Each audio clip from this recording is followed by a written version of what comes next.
Students, in fourth series of our interview, current economy for the 2023. As I priorly discussed that in interview board, round about 60% of your questions in civil service exams generally based on current economy.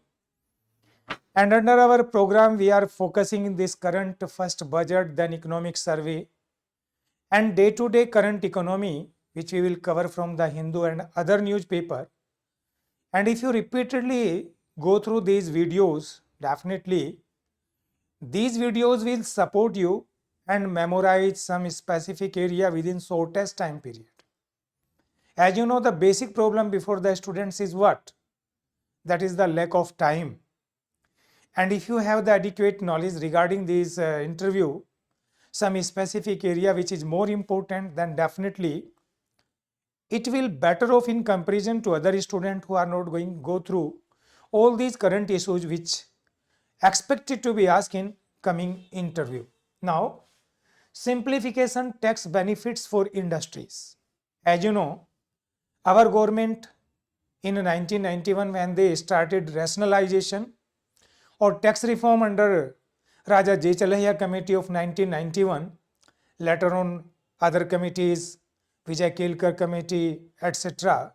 were appointed, and latestly this GST, after then further major reform, year by year in different budget government further rationalized and modified the tax structure, tax rate, tax administration, etc. so that we can boost up the growth rate, and increasing growth rate of GDP further enhance the tax revenue collection. Now, simplification tax benefits for industries. What kinds of reform done by the government recently? Enacted limits for micro enterprises and professionals to avail benefit of presumptive taxation, 95% of receipts to be non-cash. What it will do? Through the use of digitalization, we can minimize the corruption in the system, maximize the revenue. Deduction on payments made to MSMEs to be allowed only when payment is actually made. That is the one major reform in our tax simplification. Next, which you will see, that is extending 15% corporate tax benefit to new cooperatives commencing manufacturing till 31st March 2024. This 15% corporate tax benefit to new cooperatives available till 31st March 2024. As you know, on 1st February government will further give its next budget. Till that government giving that kinds of benefit. Higher limit of rupees 2 lakh per member for deposit and loan in cash by PACS and PCARDBS, that is our cooperative societies, primary agriculture cooperative societies, primary cooperative societies, etc. They were giving the benefit. Higher limit of rupees 3 crore for TDS on cash withdrawal for cooperative society. That is also the cash withdrawal limit given to our cooperative society under this budget. Next is startups. Extension of the date of incorporation by 1 year for income tax benefit to startup. Our target is what? To promote the development of a startup, and for the purpose government giving the tax exemptions benefit to our startups so that they can grow and develop and establish themselves. After then government can decide to impose the tax benefit of carry forward of losses on change of shareholdings of startups from 7 years of incorporation to 10 years. That is also the benefits given by the government to the startup business.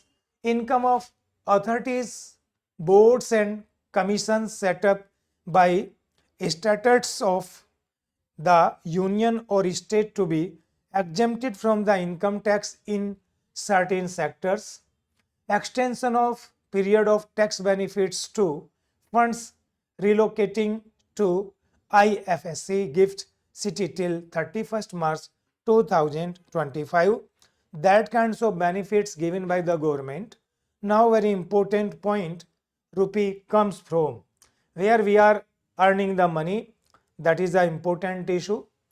And maybe generally in UPSC sometime that kinds of questions they are asking, but only pit fire questions generally they are not asking, but sometime they ask. That is why you should also focus that kinds of pit fire questions. Out of total income of the government or total fund managed by the government for the budget, as you know, 34% maximum managed by borrowing and other liabilities. Second largest source of tax revenue collection, that is goods and service tax. First is borrowing and other liabilities, which is managed by the government. Second is GST 17%. Third one is income tax 15%.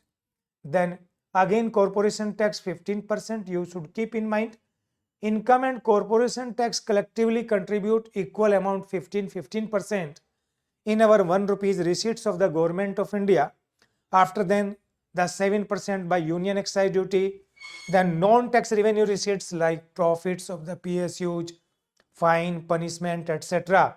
6% of 1 rupees, and non-debt capital receipts are 2 rupees, 2%, customs are 4%. Means minimum is the non-debt capital receipts of the government, which you can say the disinvestment funds of the government of India, which you can say that is the disinvestment fund. Now you can see where we are spent this 1 rupees. Expenditure side of the 1 rupees, where we are spent our 1 rupees, you can see the maximum item is non-development expenditure. That is, first one is interest payment out of total 1 rupees 20% or 20 paisa goes to the interest payment. Second largest share of expenditure is what? That is shares of states in total tax and duties, that is 18%. Third largest source is that is central sector schemes, 17% fund given to central sector schemes, and the next largest item are two, that is finance commission and other transfer 9%, and similarly centrally sponsored schemes 9%. Next largest are the two, that is defense 8% and that is the 8% of other expenditure, and next last item is that is subsidies 7%, and next one is pension. Student, keep in mind our non-development three major item, interest payment, defense and subsidy are the major item of non-development expenditure which are responsible for more fiscal deficit in our government, and as you can see they are respectively out of 1 rupees 20 paisa, 8 paisa, 7 paisa, means round about 35 paisa out of 1 rupees goes to interest payment, defense and subsidies. Rest of the other areas. Now you can see further. Allocation of specific ministries out of total fund, how much allocated by the government to different ministries. You can see in case of defense ministry, that is Ministry of Defense, 5.97 lakh crore rupees allocated by the government. Ministry of Road and Transport and Highways, 2.7 lakh crore rupees. Ministry of Railway, 2.45 lakh crore rupees. Ministry of Commerce Affairs, Food and Public Distribution, 2.06 lakh crore rupees. Ministry of Home Affairs, 1.96 lakh crore rupees. Ministry of Chemical and Fertilizer, 1.78 lakh crore rupees. Ministry of Rural Development, 1.6 lakh crore rupees. Ministry of Agriculture and Farmers Welfare, 1.25 lakh crore rupees. Ministry of Communication, 1.23 lakh crore rupees. That is the allocation of fund by the government under the budget 2023 and 24. Now, allocation of major scheme in rupees in crore. As you know, our government targeting the inclusive development and presently inclusive welfare target, and for the purpose government increasing its expenditure under different schemes. As you can see, development of pharmaceuticals industries in the budget 2022-23, budget estimate was 100 crore rupees. In 2023-24, budget estimate was 1250 crore rupees, that is 23-24. It increased from 100 crore to 1200 crore, 50 crore, 1250 crore. Similarly, Jal Jeevan Mission, which is the target of government to provide the safe drinking water to every individual in different part of India, especially drought areas where the availability of water is minimum. In the budget 2022-23, budget estimate was 60,000 crore rupees and 2023-24 budget estimate was 70,000 crore rupees allocated for Jal Jeevan Mission. Jal Jeevan Mission. Eklavya Model Residential School, Pradhan Mantri Awas Yojana. As you can see, the funds for the both the scheme increased by the government. Eklavya Model Residential School in the budget 2022-23 budget estimate was 2,000 crore rupees, which were increased up to 5,943 crore in the budget 2023-24 budget estimate. Similarly, Pradhan Mantri Awas Yojana, under the budget 2022-23, it was allocated 48,000 crore rupees, which further increased in the budget 2023-24 in budget estimate 79,590 crore rupees. Similarly, in the scheme of faster adoption and manufacturing of EVs, electronic vehicles, that is FAME, under this scheme, funds also increased by the government from 2,908 crore rupees in 2022-23 budget estimate to 5,172 crore rupees. Similarly, North East Special Infrastructure Development Scheme, as you know, our 7 North sister states, Arunachal Pradesh, that is Assam, Meghalaya, Manipur, Mizoram, etc. In the budget 2022-23, it was 1,419 crore rupees and it increased up to, in the budget 2023-24, 2,491 crore rupees. That is also increased by the government for the purpose of green energy. Similarly, receipts and expenditure in lakh crore rupees of the government of India. If you consider the revenue receipts of the government of India, they are increasing consistently. As you can see, financial year 2022 actual receipts was 22.7 lakh crore rupees. In the financial year budget estimate 2023, it was 22 lakh crore rupees.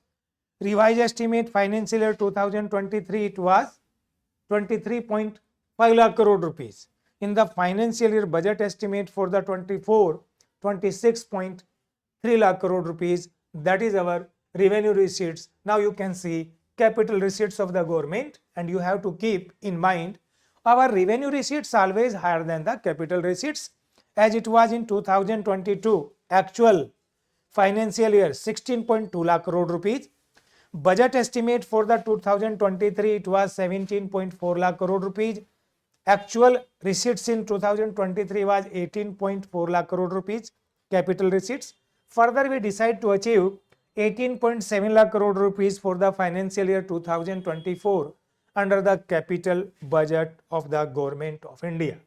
Now you can see expenditure side, as you priorly discussed here, our revenue receipts maximum 26.3 lakh crore rupees in the budget 2024, and our expenditure in 2024 35 lakh crore rupees, means revenue expenditure more than revenue receipts. Similarly, in revised estimate 2023, it was 34.6 lakh crore rupees. In financial year 2023, budget estimate was 31.9 lakh crore rupees. Similarly, our capital expenditure in the budget 2024, 13.7 lakh crore rupees. If our capital expenditure is increasing, definitely it's a positive sign, because more capital expenditure will positively affect the development of H1G, our futuristic development of the economy. In this way, student, I complete your budget 2023-24. For the better understanding, you should go through our website, our YouTube channel, The Economica